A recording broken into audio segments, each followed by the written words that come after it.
Retour sur le plateau de TV de la REF du MEDEF et cette fois nous nous intéressons au marché de l'emploi et notamment des cadres puisque nous sommes avec Gilles Gâteau, son directeur. Gilles Gâteau, bonjour. Bonjour. Merci d'être avec nous. Alors d'un côté l'APEC c'est l'Eldorado, hein, si on se rappelle l'année passée, année normale entre guillemets, vous avez pourvu 950 000 postes. Cette année s'annonce plus difficile, non ? Clairement, ce sera plus difficile cette année.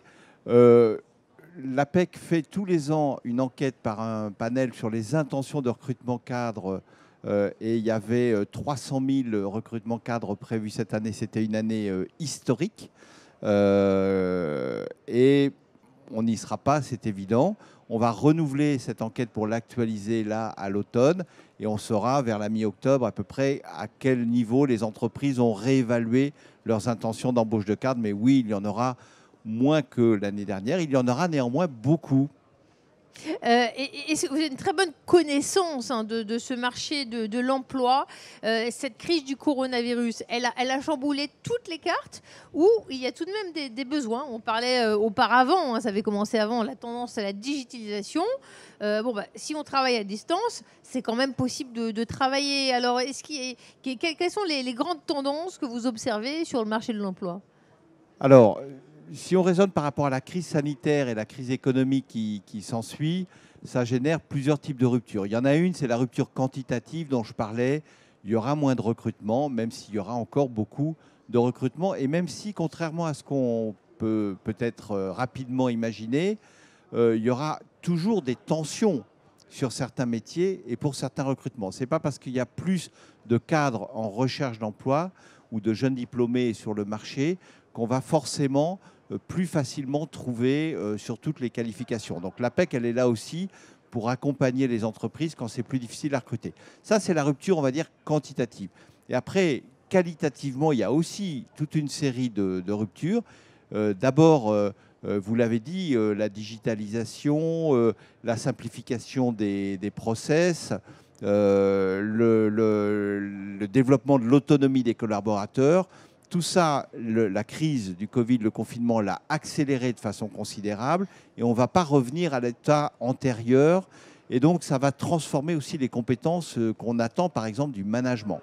Autre question sur le plan qualitatif, qu'est-ce qui va se passer du côté de la mobilité des cadres en entreprise qui, aujourd'hui, on peut penser, seront peut-être plus frileux et moins nombreux à tenter l'aventure de changer d'entreprise dans une période de crise.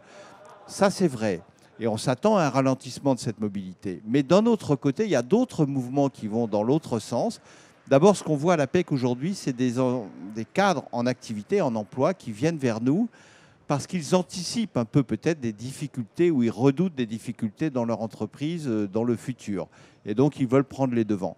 On a aussi des cadres pour qui le confinement a finalement chamboulé aussi un peu un certain nombre de valeurs ou de hiérarchies dans leurs attentes et qui se disent moi je veux changer de région, partir en province. On en parle pas mal. C'est une réalité aussi que l'on mesure. Pour vous donner juste un chiffre, le nombre de cadres qui sollicitent l'APEC, qui demandent un service à l'APEC de cadres en activité, et c'est 50% de nos clients, les cadres en emploi, n'a pas baissé sur la période entre mai et juillet. Par rapport à l'an dernier, c'est même plus 36%. Donc le CEP, le Conseil en évolution professionnelle que rend l'APEC pour des cadres en emploi, n'a pas diminué dans la toute dernière période post-confinement. C'est quand même un signe. Alors, c'est vrai que des acteurs sur le marché de l'emploi, il y en a plusieurs. Je citerai bien évidemment Pôle emploi. Et l'APEC a toujours eu quand même vraiment une cote, si j'ose dire, plus favorable. Et c'est-à-dire qu'on sent un accompagnement, un dynamisme, une structure tournée vers l'innovation un petit peu plus pointue. Je crois que vous avez pris vos fonctions récemment à la tête de l'APEC. Est-ce que ce modèle d'organisation performant, innovant, vous allez le mener précisément vers dans une nouvelle séquence de développement? Vous gardez l'option de l'innovation. Quels sont vos axes? Oui, et c'est une des forces de l'APEC, cette cette agilité. On est une petite structure, il y a un peu moins d'1 millier de collaborateurs à l'APEC, hein. C'est une cinquantaine de centres. Pôle emploi, c'est 55 fois plus gros. Donc, on a cette agilité et c'est une force.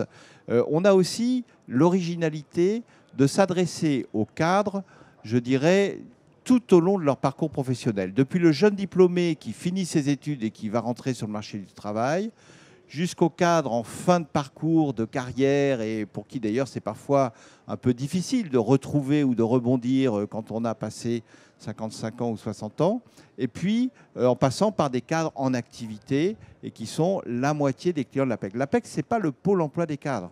On fait un autre métier, même si pour une partie, c'est le même, pour une partie, il est différent. Voilà.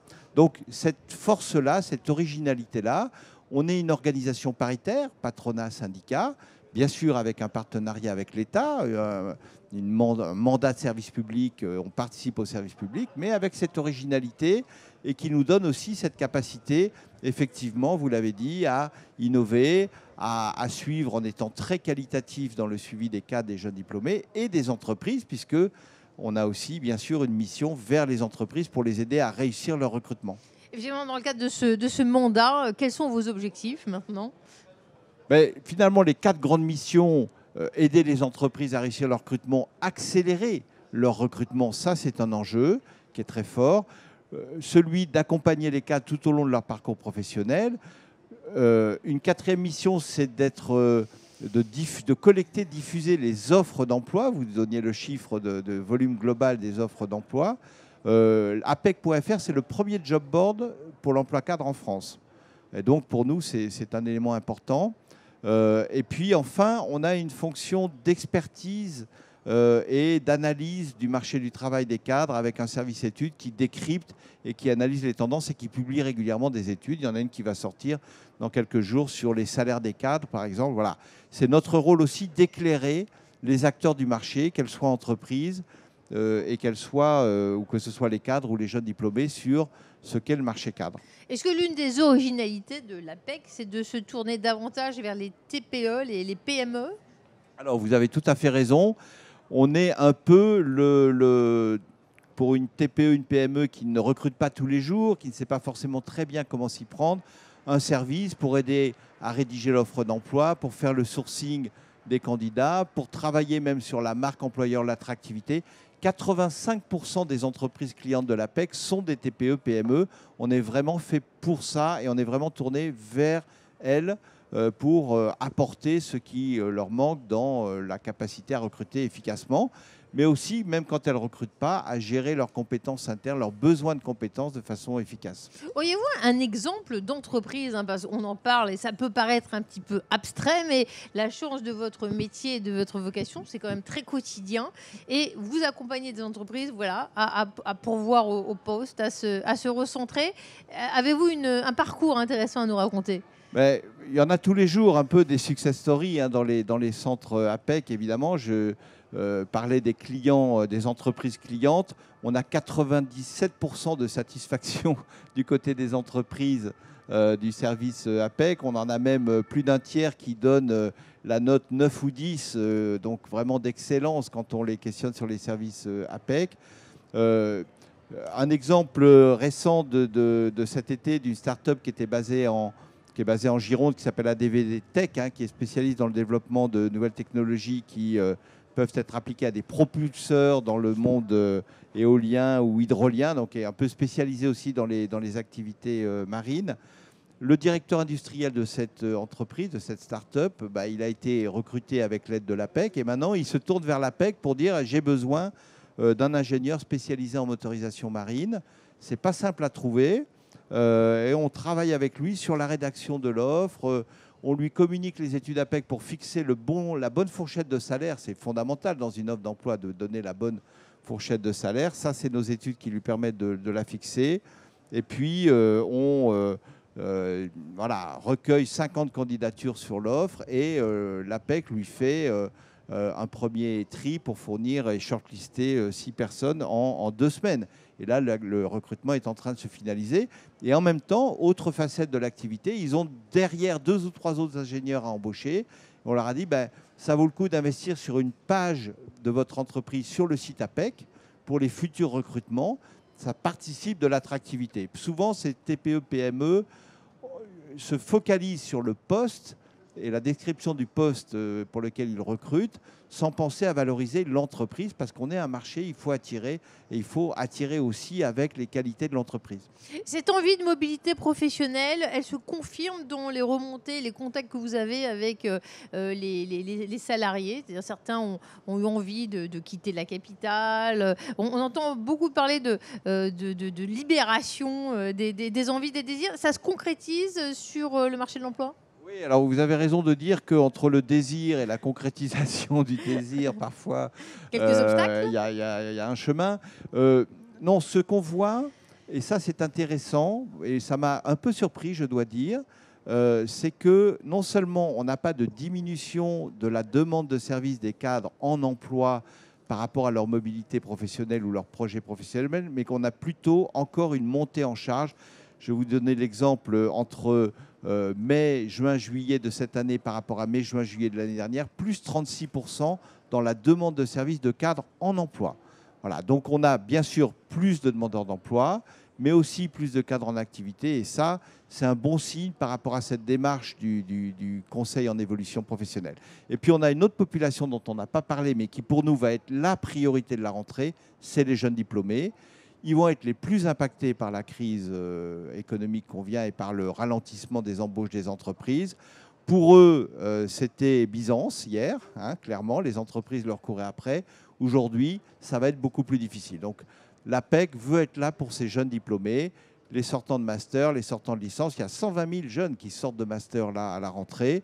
Et il faut qu'on soit à leur côté, à côté de tous ceux qui seront peut-être moins autonomes, un peu plus perdus dans la recherche, qui ne savent pas comment s'y prendre. Vous recevez combien de demandes en plus? Je ne sais pas si vous avez les chiffres en tête. Alors là, c'est clair, sur les jeunes diplômés, la demande de service mai, juin, juillet par rapport à l'an dernier, ça a doublé. Et si je regarde le seul mois de juillet, ça a triplé. Donc la demande est énorme, c'est une vraie attente. Et on s'organise là, on présentera mi-septembre un plan d'action vers ces jeunes diplômés pour proposer des prestations nouvelles, pour en accueillir le plus grand nombre et en aider le plus grand nombre.